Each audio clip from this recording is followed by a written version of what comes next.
Hi, I'm Sherry with LifeSource Water. Every day begins and ends with water. It's in your coffee, your child's bath, the glass on your nightstand. It's the one thing your family uses constantly, yet most people never question it. A LifeSource whole house system treats every drop of your water, giving your family clean, conditioned water from every tap. Don't miss our free installation special. Call our local factory at 1-800-WATER-99 or visit LifeSourceWater.com. Offer ends this month. Warranty limitations apply.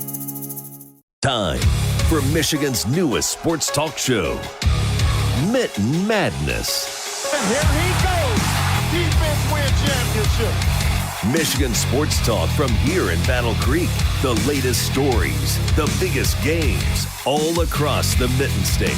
That's not something to play with. Streaming live and on demand on the 95.3 WBCK app.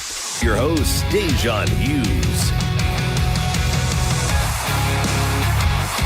Welcome back into Mitten Madness here on 95.3 The Ticket. Good morning on this Saturday morning. I'm your host, Da'Jzon Hughes. Excited to drop through an hour's worth of what's happening around the state of Michigan within the athletic realm. Tons going down in the sports world. We're going to check in on our Detroit Pistons and what's happening in their playoff series and what they can do to come out victorious. Then we'll touch in on the Tigers, see where the beginning of their season is, and trust me, after the week they've had, there's tons and tons to talk about there. And then we're going to talk a little bit about the upcoming NBA draft, what the transfer portal is looking like, coaching changes and such here in the state of Michigan and around the country as a whole, touching on the NBA playoffs as well before getting into our picks to end out the show. I've had a fantastic week so far. The lacrosse season is still just rumbling along. We're almost to the end. I mean, next week ends our regular season, and then we're off into the playoff race. So I'm feeling good. I think we've learned a lot this year. I think we've gotten better this year, and we're all going to be looking forward to the offseason and getting better to prepare for next season as well. Summer lacrosse is right around the corner. The playoffs are here for professional lacrosse in the box game, and then it's conference championship week for college lacrosse with Selection Sunday on Sunday, and then the NCAA tournament will unfold. This is one of my favorite parts of the year. There's basically always something to watch when it comes to sports. I mean, winter into summer, that stretch, winter, spring, summer, fire, and I'm here for it. I'm excited. WNBA right around the corner as well. In a couple of years, we'll be talking the Detroit blank making their way and playing in the WNBA. We're hoping that it is the Shock, but we will not be able to know that until, well, at least maybe next year or until they start to roll out more information on that. But we don't have that at the current moment. So once we learn more, obviously, as always, we'll keep you updated. Looking at, well, what's happening with our Pistons. We'll start with the leaders. Cade Cunningham still leading things offensively, 23.9 points per game, 9.9 assists, just 3.7 turnovers, shooting 46% from the field in 33.9 minutes of play. Jalen Duren has 10.5 rebounds, 19.5 points, shooting 65% of the field in 28.2 minutes. Asur Thompson, 2 steals, 1.5 turnovers, 26 minutes. And Isaiah Stewart, 1.6 blocks, 0.3 steals, 5 rebounds, 117.8 points per game, 45.6 rebounds, 27.8 assists.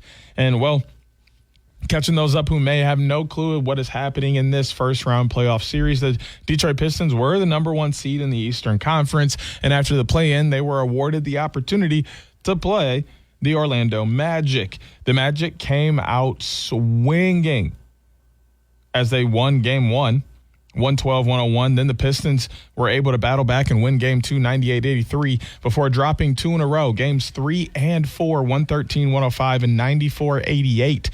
And then the Pistons did the business that we needed them to handle in Game 5, which was a legendary game in playoff matters for both squads, the Magic and the Pistons.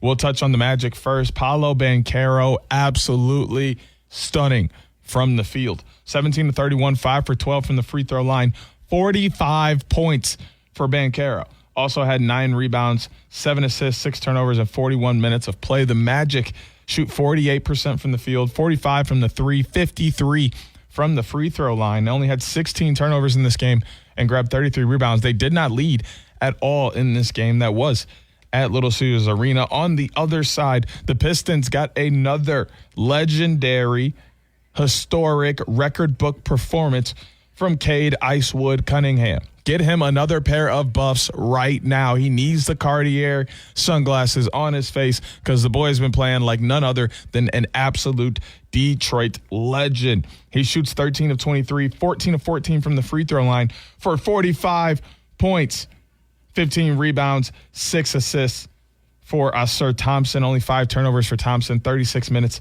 in his play. 49 from the field, 36 from behind the arc, 80 from the charity stripe for the Pistons, 17 turnovers, grabbed 49 rebounds, and led for 99% of this game, the largest lead being 17. You guys know exactly how Game 6 went as you guys are listening to this. As you know, I record on Friday, so that game was Friday night, and I'm not able to know, but we know heading into the game, I can talk about what's going to happen. They gave the Pistons a 65.4% chance to win, a 34.6% chance for Orlando. I mean, Pistons have their backs against the wall. This one will be down in the Kia Center in Orlando, Florida. Tobias Harris and Kevin Huerter are both game-time decisions with ankle and thigh injuries, respectively.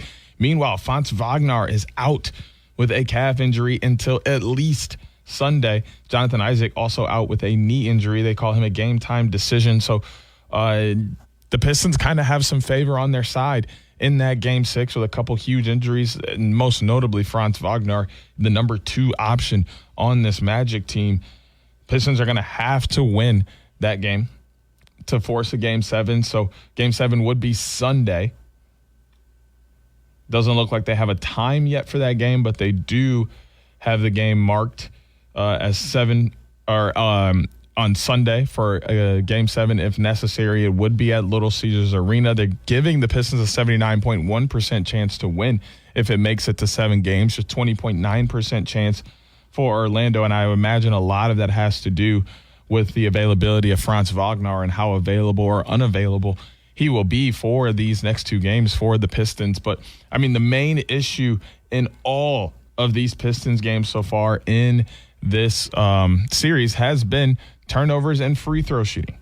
It has been killing them. And then any games that they have lost the rebounding battle have also been a huge issue for them.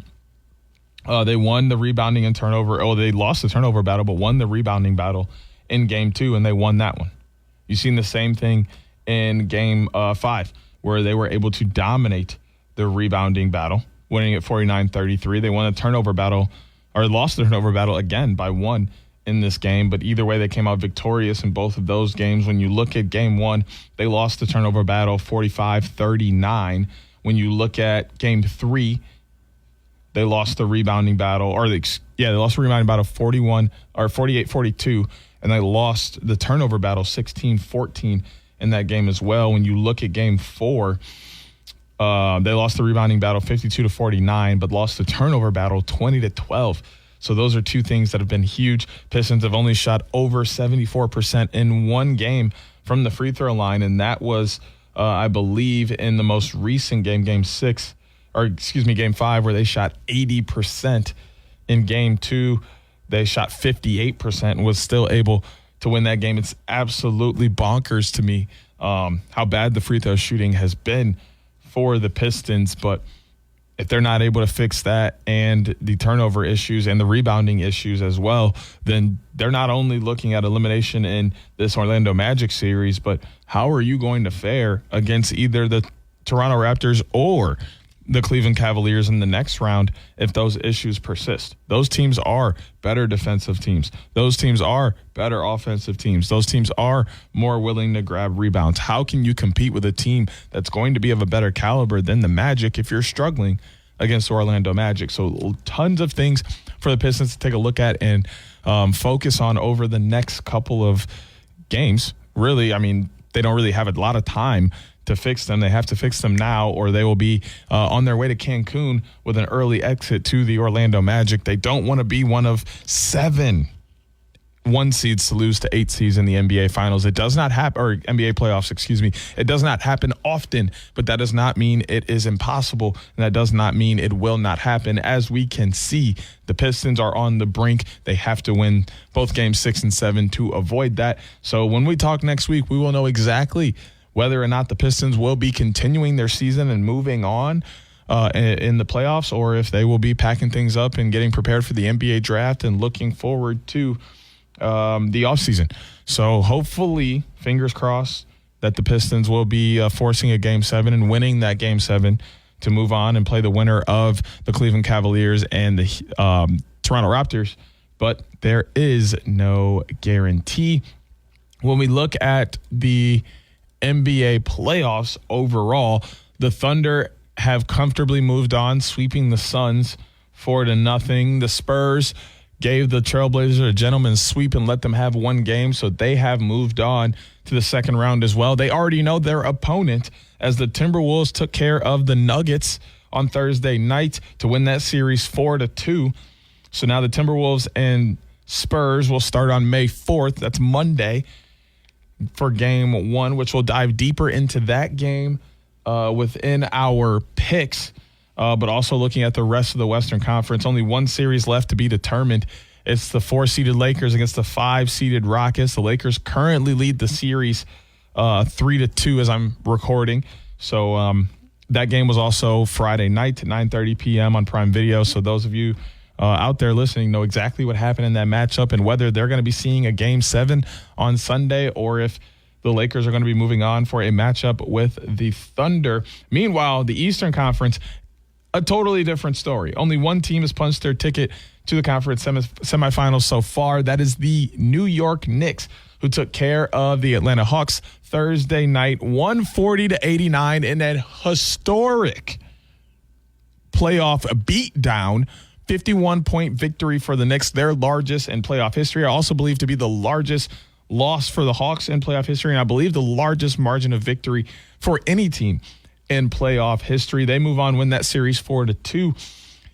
Also Thursday night, the Celtics and the 76ers got busy, and the 76ers, with the help of Paul George, Joel Embiid, Tyrese Maxey, VJ Edgecombe, and company, were able to down the Celtics, and they were able to move on and force a Game 7.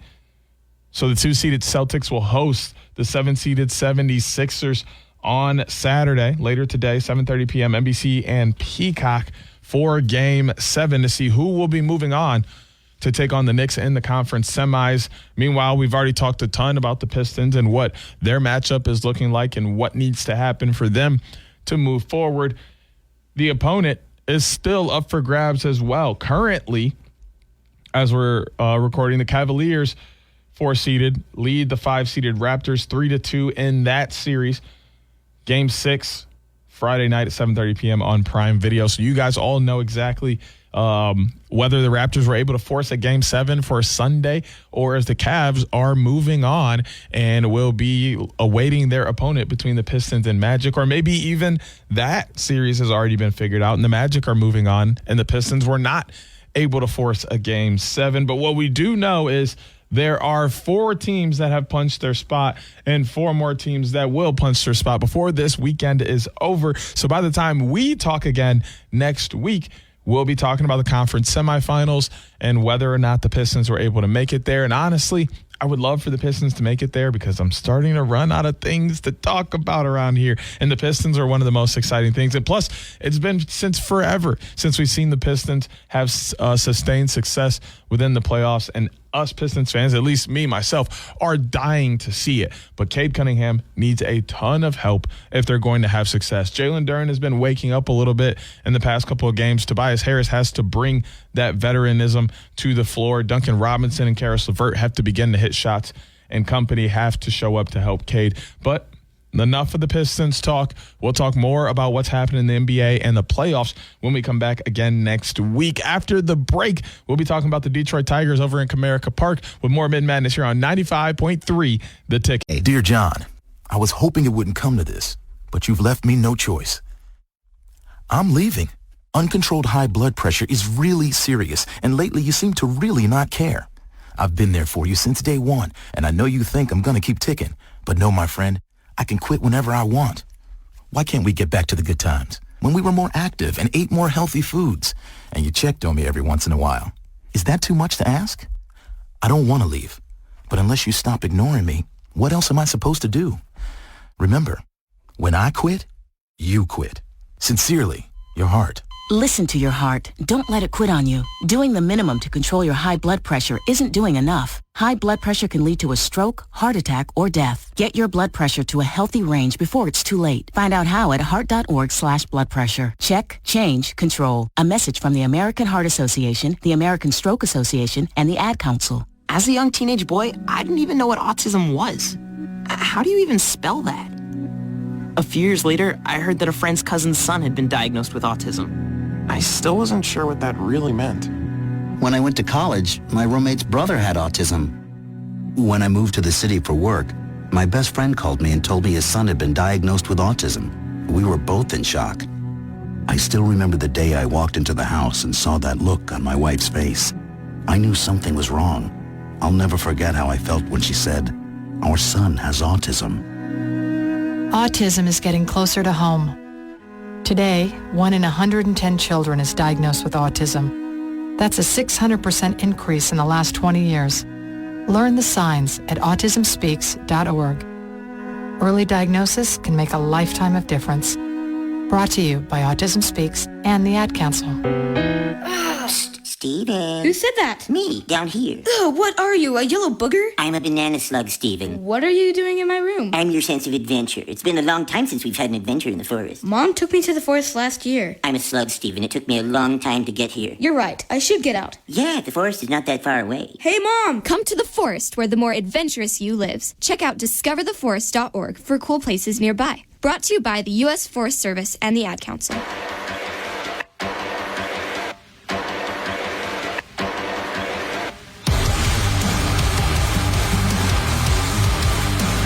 Welcome back to the Mitten Madness here on 95.3 The Ticket. It's time for us to skip, jump, hop on over to Comerica Park and talk about our Detroit Tigers, who are basically just a month into their season, and quite a bit has happened over the last week, so we have a ton to talk about over this next few minutes so you can get all caught up on what is happening with our beloved baseball team here in the Mitten State.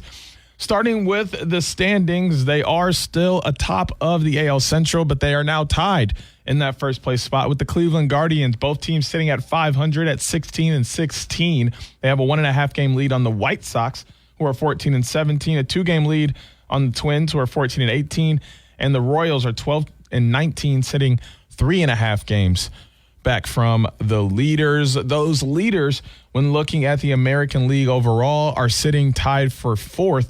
The Yankees are at the top at 20-11. The Tampa Bay Rays are a game and a half back at 18-12. The Athletics are 17-14, 3 games back. And then there goes the Tigers, Guardians, and Mariners, who are all tied at 16-16, 4.5 games back from the leaders. 15-16, 5 games back, and just a half game back of the Tigers and Guardians are the Rangers and Orioles at as well in the American League. When you look at the MLB overall, the Tigers have now climbed to about 10th, maybe 12th in the league at that 500 record, sitting 6 games behind the Braves, who are 22-10 on the year. The Braves are the team that just most recently played the Tigers, so we'll be diving into that series here in just a moment. But that's after we check in with our team leaders. Still leading the batting average category, Kevin McGonigal, who's .328, his on-base percentage of .426, slugging percentage .509.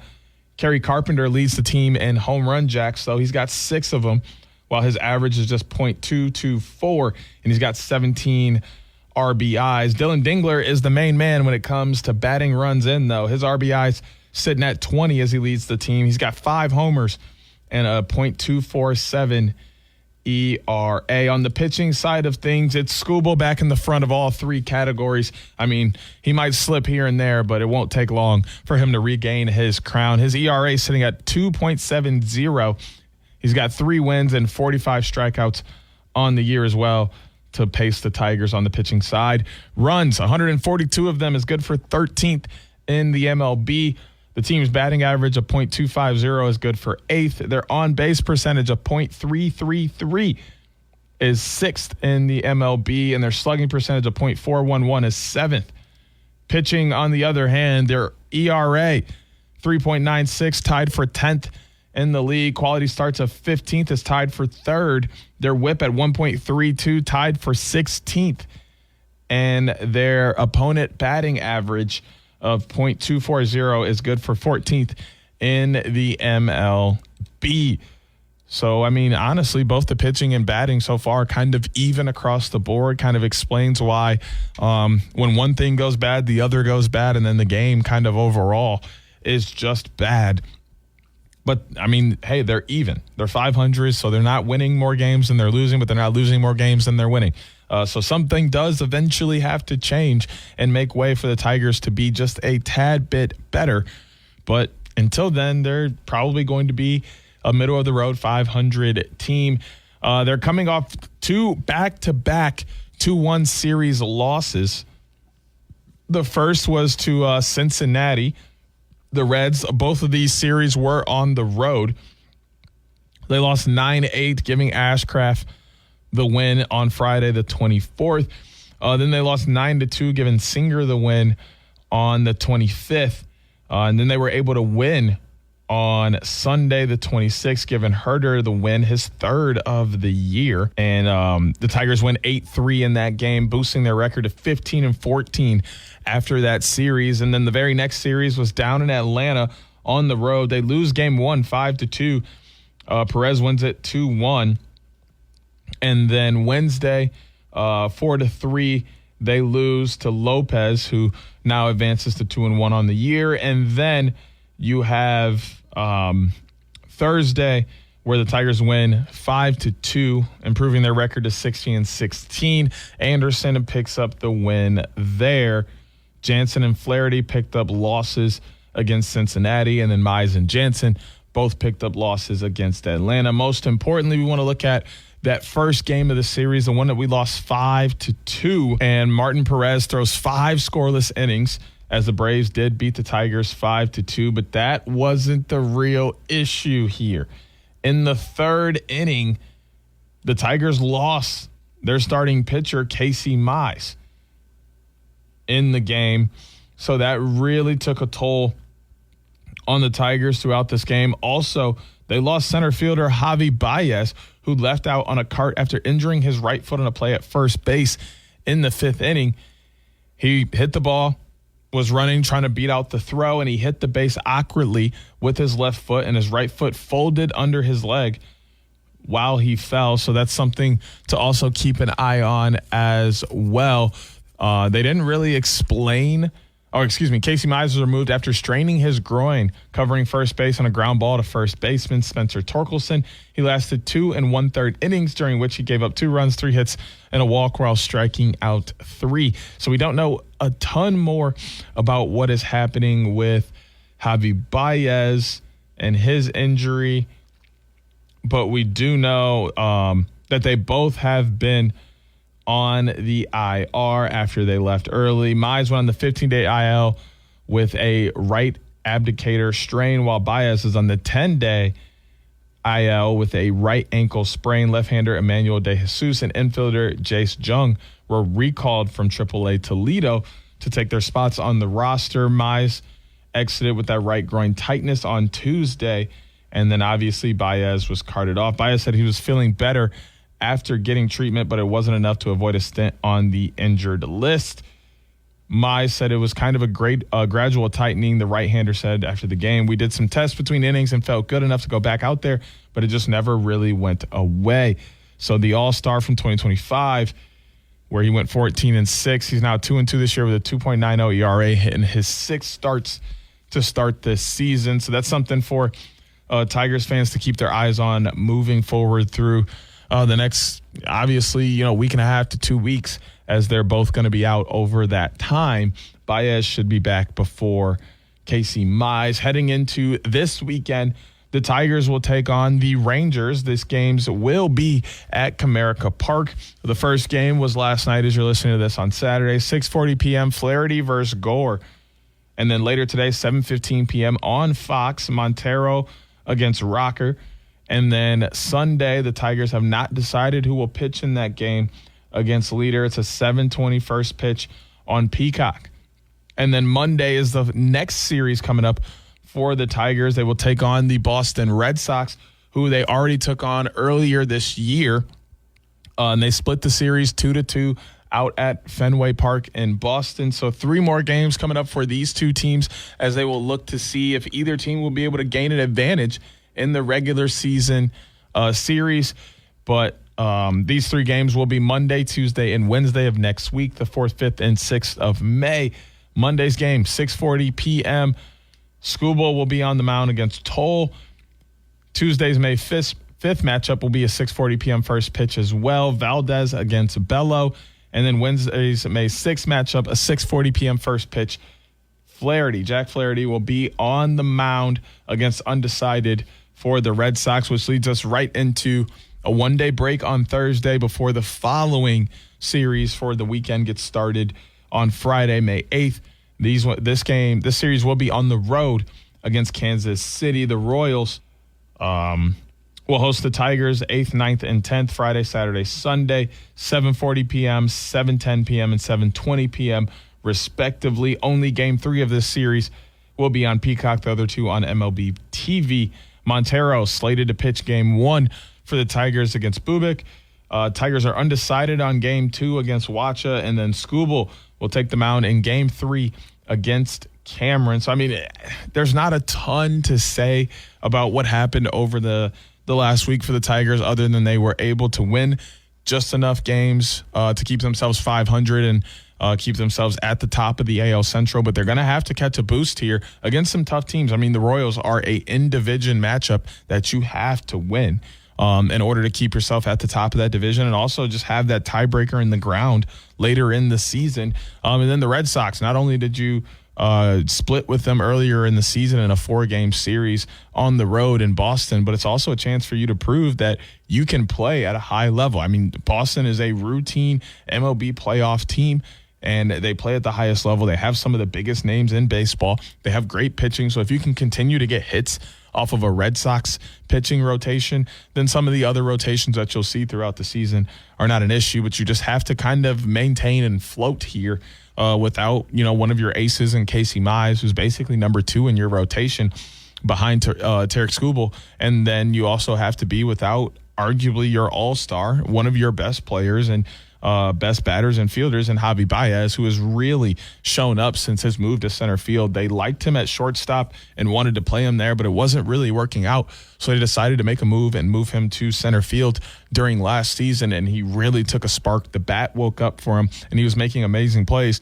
in the outfield. A big part of that push, they got the Tigers into the playoffs, but now you're without him for at least 10 days as he is on the 10-day injured list, but there is no guarantee that he'll be back in 10 days. He may have to sit on that list a little bit longer, and you know that your ace in Casey Mize is out for at least 15 days, if not longer, if he isn't able to make it off that injured list when that time comes around. So Tigers have some work to do over the next 2 to 2.5 weeks while they await these injured guys to be coming back. But they're in a great position. They're sitting at 500, atop of the AL Central, and in control of their own destiny at the moment. When we come back from the break, because that's enough for the Tigers, we'll be talking about the transfer portal and the NBA draft here on 95.3 The Tick.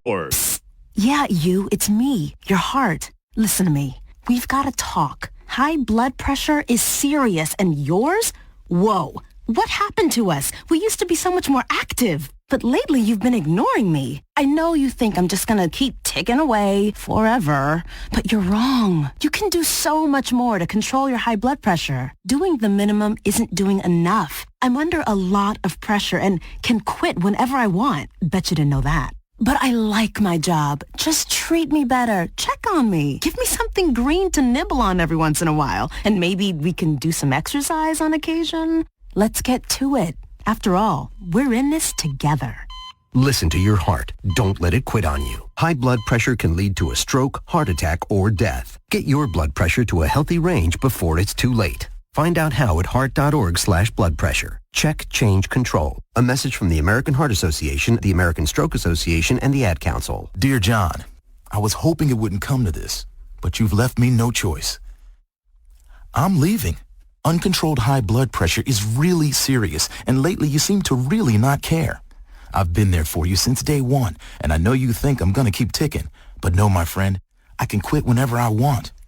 Why can't we get back to the good times? When we were more active and ate more healthy foods, and you checked on me every once in a while. Is that too much to ask? I don't want to leave, but unless you stop ignoring me, what else am I supposed to do? Remember, when I quit, you quit. Sincerely, your heart. Listen to your heart. Don't let it quit on you. Doing the minimum to control your high blood pressure isn't doing enough. High blood pressure can lead to a stroke, heart attack, or death. Get your blood pressure to a healthy range before it's too late. Find out how at heart.org/blood pressure. Check, change, control. A message from the American Heart Association, the American Stroke Association, and the Ad Council.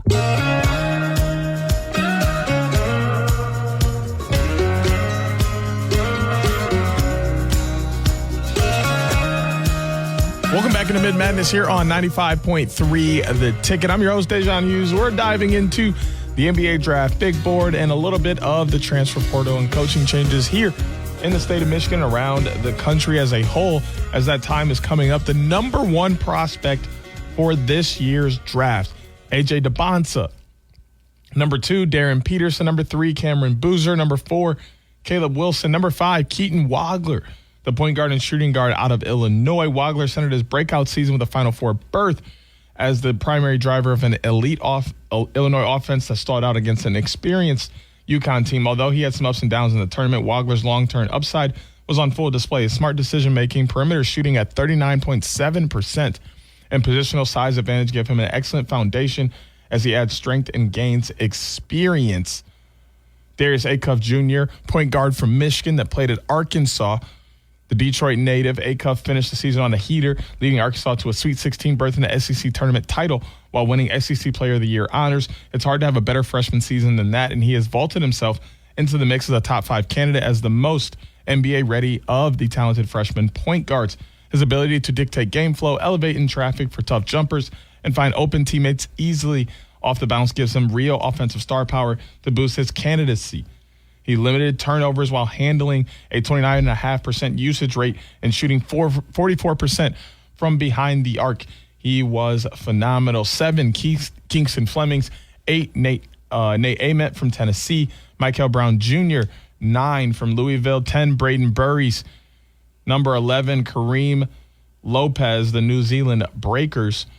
Number 12, Yaxel Landenborg, obviously from Michigan. Landenborg's outstanding final college season culminated in a national title for Michigan, sending him into the pre-draft process with momentum. Although he will turn 24 in September, scouts view him as ready to contribute to a rotation, particularly coming off a strong close to the season in which he showcased his shot making, 52.9% from 3 in his final 11 games, and his ability to play in transition. It's difficult to find players like Landenborg who can play on the perimeter and guard multiple positions with his strong frame and 7'4" wingspan, enabling him to fit into all types of lineups while keeping size on the floor defensively. Although Landenborg's age points to limited developmental upside, that versatility should be of interest to any team in need of front court help beginning in the late lottery.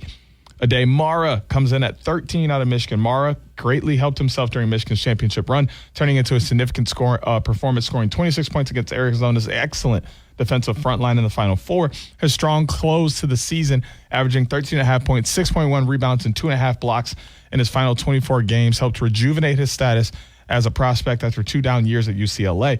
In a class that is light on obvious high upside talent at center, Mara's unusual mix of skills coupled with his huge frame warrants more serious consideration from teams looking to address the position. He's an excellent passer, skilled with the ball, and shot 66.8% from the field with his sheer size to be a deterrent defensively. It's a unique mix of traits that should at the very least help him succeed as a change of pace option in the NBA. He's a poor free throw shooter at just 56.4%.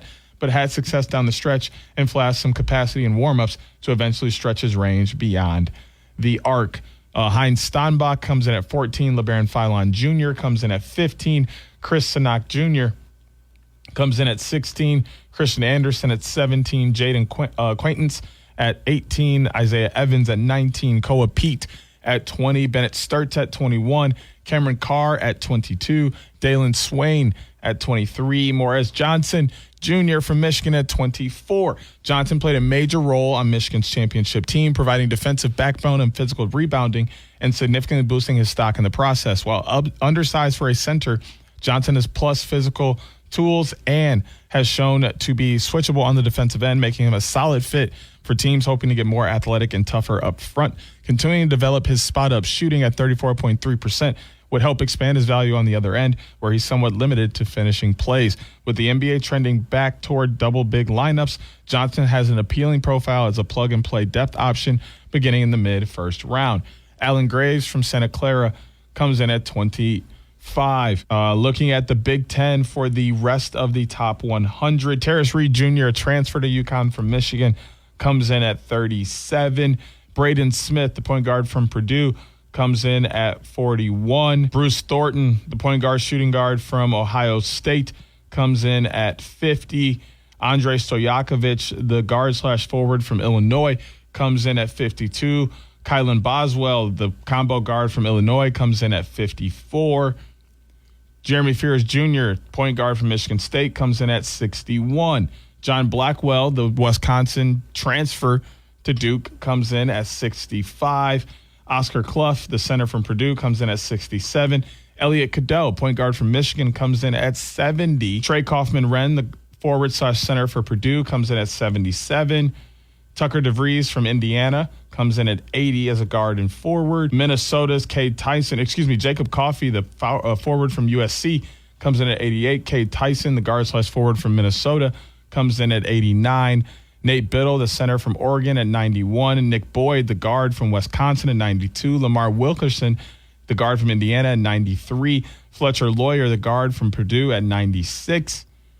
And that is all for the Big Ten in the top 100 there. Going to take a quick peek at the most recent NBA draft, the mock draft, that is. Most recent mock draft has the Kings taking Darren Peterson at 1.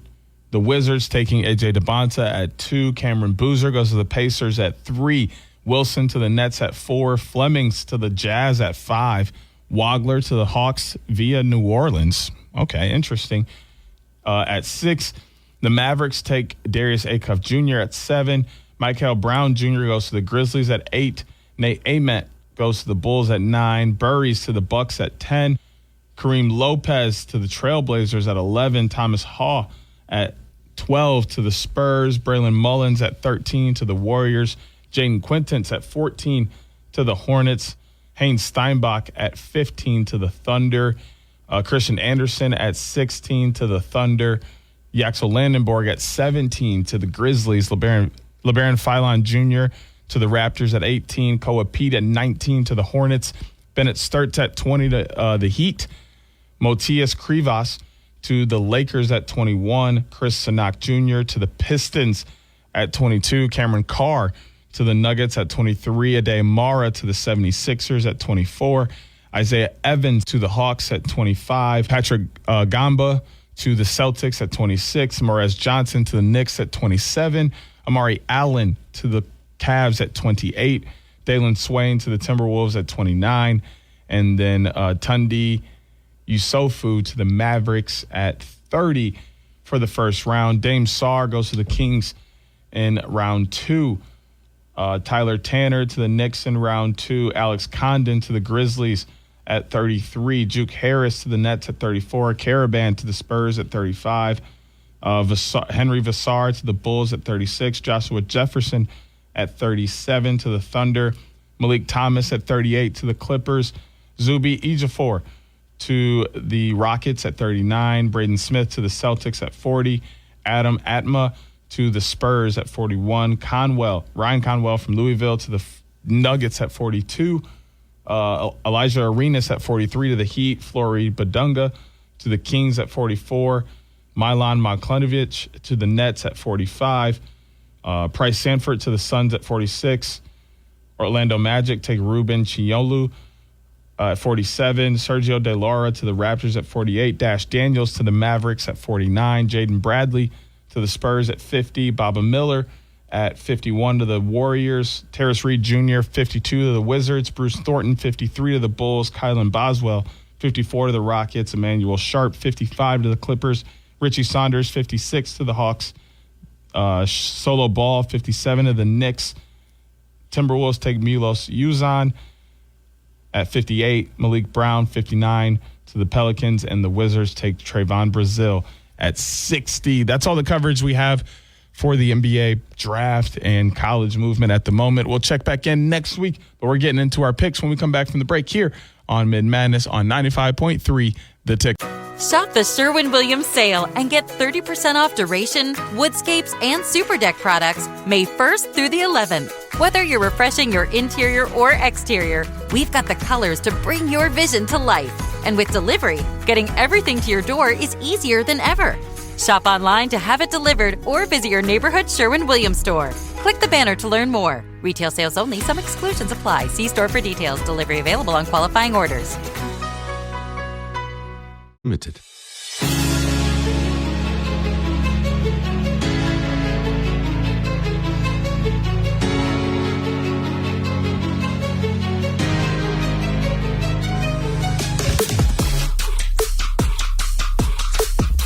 Welcome back into Mitten Madness here on 95.3 The Ticket. I'm your host, Da'Jzon Hughes, and it's time for my favorite part of the show. It is our picks. And with the picks, well, it's always fun to decide to pick on games and who's going to win and see if you know anything about ball. Sometimes I like to say I know about ball, and other times ball likes to prove to me that I know absolutely nothing, and it's absolutely unpredictable, because that's the best thing about sports is absolutely anything can happen in any game, because it's all about which team shows up on that day. You can play right along in the picks with us anytime you would like using the chat feature in the 95.3 The Ticket app. Just listen to the games and the matchups that we pick for the picks every single week. It's 6 of them. And then you're going to hear me deliberate, talk, and hear all of the great knowledge that I've brought together to decide on who's going to pick the game. And then I make my picks and tell you why they're going to be right. And, of course, sometimes they are, and, well, other times they are not.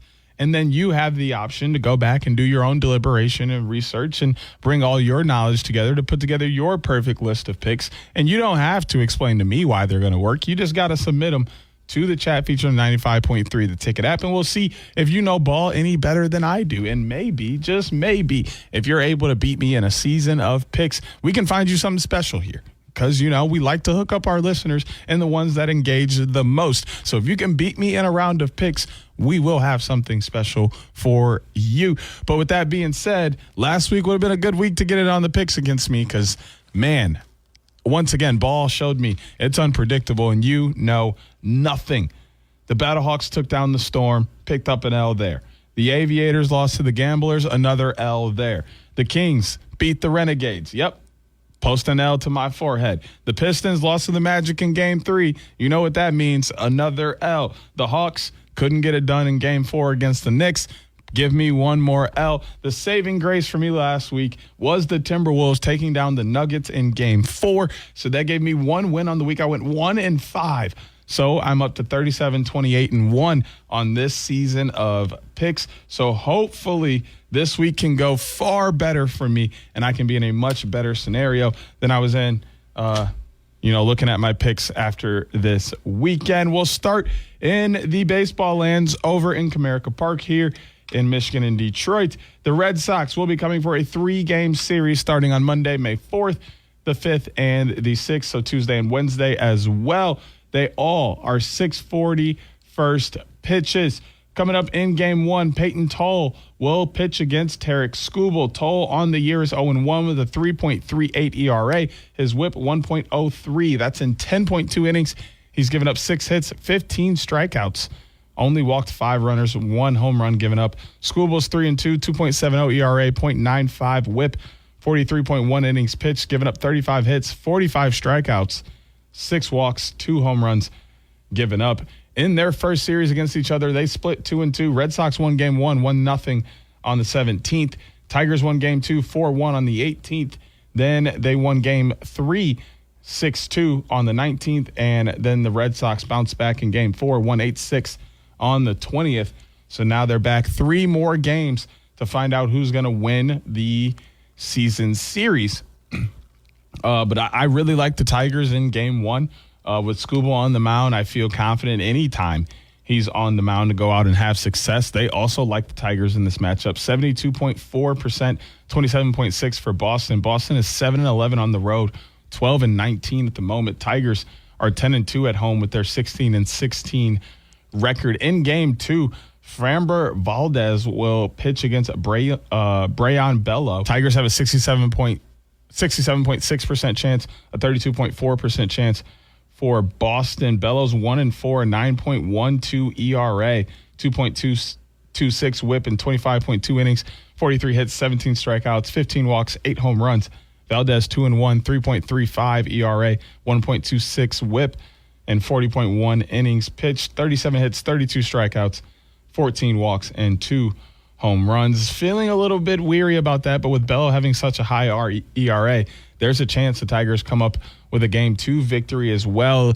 The Red Sox are undecided in Game 3 on who will pitch against Jack Flaherty. Flaherty's 0-2, 5.33 ERA, 1.74 WHIP, 25.1 innings, 22 hits, 28 strikeouts, 22 walks, and 4 home runs. I have the Tigers winning this series 2-1. That's my pick. I'm not going to explain too much about it because after Skubal, I don't feel confident. But seeing Bello with a 9.12 ERA does make me feel a little bit better. I'm locking in the Tigers going 2-1. So now let's bump over to the UFL, which did me dirty last week. I only got 2 matchups running this week, starting with the Renegades and the Defenders. The Defenders have come from nowhere after losing their first game of the year. They're 4-1 now, a plus 73 in the point differential, putting up 172-4, only giving up 99, winning 4 games in a row now. They're on a heater, but they're going to be taking on the Renegades, who have also been on a little bit of a heater.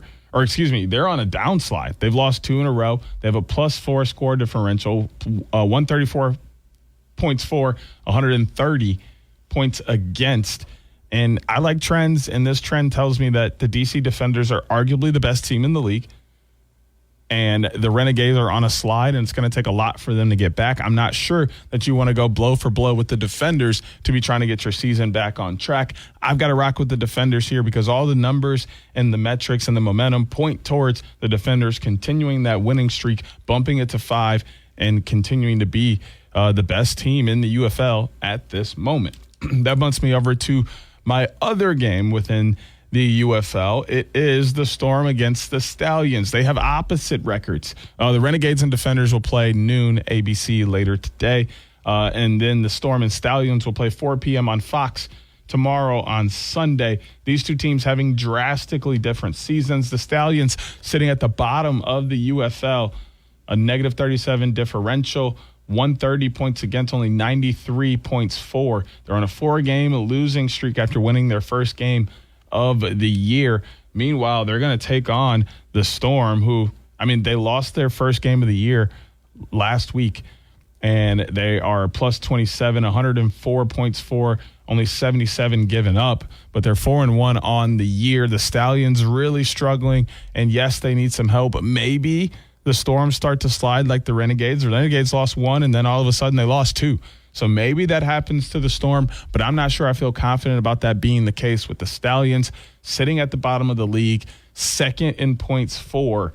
But they're not giving up a lot of points, but neither are the Storm. The Storm are actually sitting at the bottom of the league in points against, so that's also a huge factor against the Stallions in this game, which is going to have me rocking with the Storm as well to go ahead and win this game, improving themselves to 5-1, getting them back in the win column. Now we're stepping inside of the octagon for our next matchup in the UFC Fight Night later today. It's super early. So it was this morning, but hey, that's what happens when I'm allowed to do what I want. The prelims were at 4 a.m. The main card started at 7. Jack Della Maddalena versus Carlos Prates is the main event in the welterweight division. Madalena is 5'11", 170 pounds, 29 years old, 73 inches, switch fighter at 5.57 significant strikes LPM. He's sitting at a 55.77 accuracy on those strikes as well. He's 18-3. Meanwhile, Prates is 23-7. He stands 6'1", 170 pounds, 32 years old, 78 inches in the reach. Switch fighter as well, 3.77 significant strikes on the LPM. He's 55.42% on his accuracy on those strikes. I mean, this one for me was a little bit harder to pick. They're very similar in the metrics, but, I mean, there's a 5-inch reach advantage for Madalena, or for Prates. Prates also has a 2-inch height advantage here. So he may be a little bit longer. Madalena may be a little bit quicker. He lands just a few more significant strikes at just a slightly higher percentage. But that doesn't mean that this won't go down to a takedown. And Prates is also 100% in his takedown accuracy, which he doesn't do too often within a match. So this could be a fighting match, as Madalena, the Australian, will fight Prates, the Brazilian. But I like the metrics and the reach and the height advantage for Prates if this is going to be a standing battle. So I'm leaning with Prates in this one to win early in Perth, Australia. Although this is a home fight for Madalena, I should be picking him to win at the RAC Arena. But I'm going to go against what many people will probably feel is the favorite in this matchup, which gets us over into the NBA, starting with Game 1 of the West semifinals against the Timberwolves and the Spurs, which will be Monday, May 4th. They have not announced the time just yet, but it will be at the Frost Bank Center in San Antonio, Texas. 77% chance for the Spurs, 23% chance for the Timberwolves. Anthony Edwards is out at the moment with a knee injury. They're saying he should return by May 9th. Not 100% sure. Dante DiVincenzo out for the season after tearing his Achilles in the playoffs. And then Kyle Anderson and Ayo Dosunmu both out with illness and calf decisions. Their game time decisions for that Monday game. I mean, hey, even if they were going to play, Anthony Edwards would probably still be out, which would make a big difference in this matchup if he played. So honestly, with an abundance of caution, when you look at who's on the other side, Dylan Harper has been playing out of his mind. Stephon Castle, unreal. And then obviously Victor Wembanyama, and they still have more behind that have been playing at a phenomenal level. So I'm going to take the Spurs to win Game 1, even if some of those other guys end up playing that are game time decisions. Our last matchup going to be a Game 7 East first round. The 76ers traveling up to Boston later today, 7:30 p.m. 74.6% chance for Boston, 25.4% chance for Philly at the Garden. Boston wins Game 1, 123-91. Philly, Game 2, 111-97. Boston wins Games 3 and 4, 108-100, 128-96. Game 5 and 6 go to Philly, 113-97, 106-93. That lands us to Game 7. And, I mean, I got to lean to the Celtics. I mean, they're at home playing in TD Garden in a Game 7. Last chance to advance their season, or they're going to be headed home. I think it's going to be close. The line's at 7.5, and I'm not sure it's even going to be I think that will get covered by the Sixers, and it's going to be a very fun game to watch, but I got the Celtics winning. That gives me the Celtics, the Spurs, Defenders, Storm, Prates, and the Tigers winning 2-1 over the Red Sox. Don't forget to check out some of that Tigers action here on 95.3 The Ticket. We'll be back next week with more Mitten Madness here on 95.3 The Ticket with your host, Da'Jzon Hughes. Join Da'Jzon Hughes every Saturday morning at 10 a.m. for Mitten Madness on 95.3 WBCK. Miss the show or want to run it back? Stream Mitten Madness on demand on the WBCK app. Sponsored by AirwayCashForJunkCars.com. Celebrate an unforgettable Mother's Day aboard a dining cruise on the San Francisco Bay with jaw-dropping views of the Golden Gate Bridge and Alcatraz as the backdrop. Gather together for a wonderful meal and family fun. A delicious brunch or dinner is complemented by live DJ entertainment, dancing, games, and spectacular family photo ops. Set sail from Berkeley or San Francisco for a celebration Mom will always remember. Book your Mother's Day cruise now at citycruises.com/San Francisco.